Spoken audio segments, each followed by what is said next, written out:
بسم اللہ الرحمن الرحیم۔ اگر تمہارے دل میں یہ خیال آ رہا ہے کیا تم بھی وہ خوش نصیب ہو جن کو اللہ ان کی منچاہی چیز عطا کر کے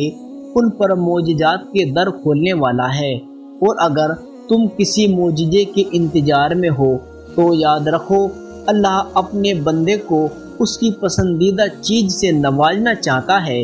تو وہ ایک خاص نشانی اسے پہلے دکھاتا ہے۔ میرے رب کا قرآن اس بات کی وضاحت کر رہا ہے کہ وہ کن لوگوں کے لیے معجزات کے در کھولتا ہے، کن لوگوں کو ان کی منچاہی چیز عطا کرتا ہے اور کن لوگوں سے ناراض ہو کر ان پر اپنی رحمت کے دروازے بند کر دیتا ہے۔ تو یاد رکھو اللہ تمہاری منچاہی چیز کو تمہارے نصیب کا حصہ تب بناتا ہے جب تمہارے الفاظ ناکام ہو جاتے ہیں اور الفاظ کی جگہ آنسو تمہارا حال دل بیان کرنے لگتے ہیں، جب تمہارے صبر کی آخری حد ہوتی ہے اور تمام دروازے بند نظر آتے ہیں مگر دل پھر بھی کہہ رہا ہوتا ہے بس تھوڑا صبر، اور وہ دروازے جو تجھے بند نظر آ رہے ہیں ایک دن تیرا رب ایک نہیں بلکہ ہزاروں دروازے کھول دے گا۔ جب کوئی دعا قبول ہونے میں وقت لیتی ہے تو تمہیں لگتا ہے کہ بس اب کہانی ختم ہو گئی اور پھر انسان وہ دعا مانگنا ہی چھوڑ دیتا ہے، مگر شاید کہانی تو وہیں سے شروع ہوتی ہے۔ وہ کن کہتا ہے اور معجزے ہو جاتے ہیں، وہ کن کہتا ہے اور تکلیفیں نعمتوں میں بدل جاتی ہے، وہ کن کہتا ہے اور تمہارے آنسو سکون میں بدل جاتے ہیں، وہ کن کہتا ہے اور ٹوٹے دل جڑ جاتے ہیں، وہ کن کہتا ہے اور بند دروازے کھل جاتے ہیں اور راستے آسان ہو جاتے ہیں۔ وہ بس کن کہتا ہے اور چیزیں ہو جاتی ہیں۔ یاد رکھو تقدیر اور قسمت سے زیادہ طاقت دعا میں ہوتی ہے، اور جانتے ہو وہ کون سی ایسی طاقتور دعا ہے جو تمہیں دونوں جہانوں کی ایک ایک چیز خرید کر دے سکتی ہے،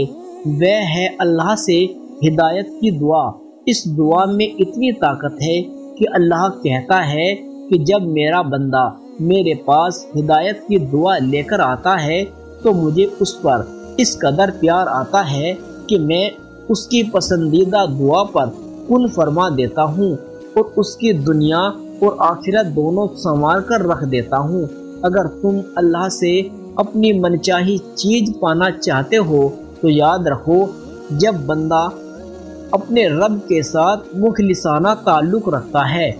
اور اس میں کوئی منافقت نہیں رکھتا، کوئی فریب نہیں رکھتا تو اللہ کا تعلق بھی اس کے ساتھ ویسا ہی ہوتا ہے۔ اللہ فرماتا ہے کہ میرا بندہ میرے بارے میں جو کچھ گمان رکھتا ہے میں ویسا ہی سلوک اس کے ساتھ کرتا ہوں، اور اگر تم اللہ سے معجزات کے در کھلوانا چاہتے ہو تو اللہ سے بڑے بڑے گمان رکھو۔ یاد رکھو وہ نصیب کا ہر لفظ بدل سکتا ہے اور زندگی کا ہر پہلو تمہاری چاہت کے مطابق بنا سکتا ہے۔ رب ہی ہے جو مانگنے پر خوش اور نہ مانگنے پر خفا ہوتا ہے، اور اگر تم یہ سوچ رہے ہو کہ اللہ تمہاری پسندیدہ چیز تمہارے نصیب کا حصہ کب بناتا ہے اور اپنا کن کب فرماتا ہے تو یاد رکھو جب تم اللہ سے مخلص دل سے مانگتے ہو اور اپنی ذات سے کسی کی حق تلفی نہیں کرتے تو اللہ بھی تمہارے ساتھ بھلائی کا معاملہ کرتا ہے۔ تمہارا دل صاف ہوتا ہے تو اللہ خود بڑھ کر تمہارا ساتھ دیتا ہے اور تمہارے کام میں آسانی پیدا کر دیتا ہے۔ ایک حدیث میں آتا ہے کہ نبی پاک صلی اللہ علیہ وسلم نے فرمایا جو لوگ دوسروں پر رحم کرتے ہیں تمہارا رب ان پر رحم فرماتا ہے، تم رحم کرو ان پر جو زمین میں ہیں، خدا تم پر رحم فرمائے۔ اور اگر کوئی چیز تمہیں بے شمار دعا اور ذکر اذکار کے باوجود بھی حاصل نہیں ہو رہی تو سنو اللہ تم سے فرماتا ہے میرے بندے اگر تو میری رضا پر راضی ہو جائے کہ اللہ جو تو مجھے دینا چاہتا ہے میں اسی پر راضی ہوں، تو وہ فرماتا ہے کہ میں تجھے وہ بھی دوں گا جو تو اپنے لیے چاہتا ہے۔ اللہ قرآن میں قسم کھا کر کہتا ہے، جس نے مجھے راضی کر لیا میں نے اسے ہر پریشانی سے نجات اور پرسکون زندگی عطا کروں گا۔ سنو، اگر اللہ نے تمہارے دل میں کسی چیز کی چاہت ڈالی ہے اور اسے پانے کی تڑپ تمہیں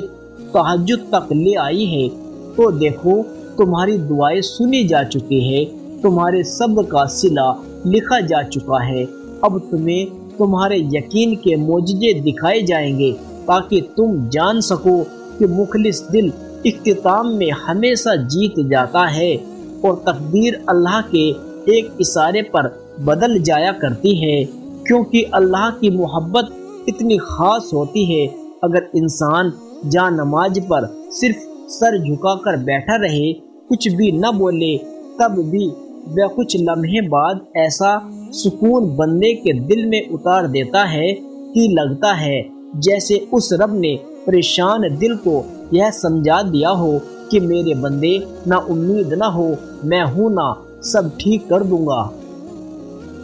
بس تم اللہ کی چاہت پر راضی ہو جاؤ تاکہ وہ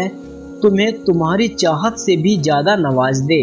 اور جب اللہ آپ کو آپ کی پسندیدہ چیز دینا چاہتا ہے تو وہ خاص اشارے ضرور ظاہر کرتا ہے۔ بعض دفعہ چیزیں اتنی ہی ناممکن نظر آ رہی ہو، لیکن ایک بات ذہن نشین کر لے کہ معجزے ہوتے ہیں ان خاص لوگوں کے لیے جن کے خاص عمل اللہ سے کن کہلوا دیتے ہیں۔ جب آپ اللہ پر توکل کرتے ہیں تو اللہ ناممکن کو بھی ممکن کر دکھاتا ہے۔ اور یاد رکھو، جب آپ کچھ کرنے کا ارادہ کر لے اور ساتھ دعا بھی مانگے تو وہ ہو کر ہی رہتا ہے۔ آپ کی دعا کی قبولیت کی ایک خاص علامت یہ ہے کہ آپ کی دعا آپ کو بدلنا شروع کر دیتی ہے۔ قبولیت کا اشارہ ہے کہ جب کچھ کرنے کا ارادہ کر لے اور کسی بھی چیز کا خوف نہ کھائے سوائے اللہ کے، اور اپنی منزل کو پانے میں کبھی ہمت نہ ہارے، چاہے کتنے ہی مشکل ہو۔ آپ اپنا سفر جاری رکھے اور اللہ کی رسی کو مضبوطی سے تھامے رکھے تو خوبصورت معجزے بھی آپ کا مقدر بن جاتے ہیں۔ اللہ نے خود قرآن میں آپ کو اس کا اشارہ دیا ہے کہ میں اپنے بندوں کو وہ دوں گا جس کی وہ کوشش کرے گا۔ یاد رکھے، آپ کی قسمت کا لکھا ہوا چل کر آتا ہے، اور اگر وہ نہ بھی آئے تو آپ کو وہاں بلا لیتا ہے جہاں سے آپ سوچنا ختم کر دیتے ہیں۔ وہیں سے اللہ کی تدبیر کام کرنا شروع کر دیتی ہے، اور جو چیز آپ کے وہم و گمان میں بھی نہیں ہوتی وہی آپ کی قسمت میں لکھی ہوتی ہے۔ جانتے ہو، اللہ اچھوں کے ساتھ کبھی برا نہیں کرتا۔ اچھوں کے امتحان زیادہ ہوتے ہیں، جن کے امتحان زیادہ ہوتے ہیں ان کے درجے بھی بڑے بلند ہوتے ہیں۔ جانتے ہیں اللہ کن لوگوں کو معجزات کی راہ دکھاتا ہے؟ اس کے کیا اشارے ہیں؟ یاد رکھے، جس طرح دل کا خالق کائنات سے گہرا تعلق ہے، بالکل اسی طرح تہجد کا وقت خالق کائنات سے گہرا تعلق ہے۔ اس وقت وہ رب اپنی رحمت کے ساتھ متوجہ ہو کر آپ کو اس سے قریب کر کے آپ کی فریاد کو بڑے غور سے سنتا ہے، کیونکہ تہجد تو ہے ہی عطاؤں کا دروازہ۔ تو اگر آپ کو من پسند چیز کی طرف آپ کو تہجد تک لے گئی ہے تو یہ اس بات کا واضح اشارہ ہے کہ اللہ نے آپ کو خود ان مقبول ساعت میں مانگنے کی توفیق عطا کی ہے، اور بہت جلد آپ کی تمام ناممکن دعاؤں کو قبولیت کا صرف بخشنے والا ہے، اور پھر اپنے کرم سے اپنے لیے معجزوں کے ایسے ایسے در کھولتا ہے جو آپ کی خوشیوں کا جہاں آپ کے قدموں میں ڈھیر کرنے کا سبب بنتا ہے۔ اور جو اللہ کی خاطر صبر کر لیتا ہے تو اللہ بھی اسے اپنے خاص نعمتوں سے نوازتا ہے۔ اللہ قرآن میں فرماتا ہے، ضرور قبول ہوگی تمہاری دعائیں، یہ وعدہ ہے تم سے اللہ کا، اگر تمہاری بہتری کے لیے دیر ضرور کرتا ہے لیکن وہ نہ نہیں بولتا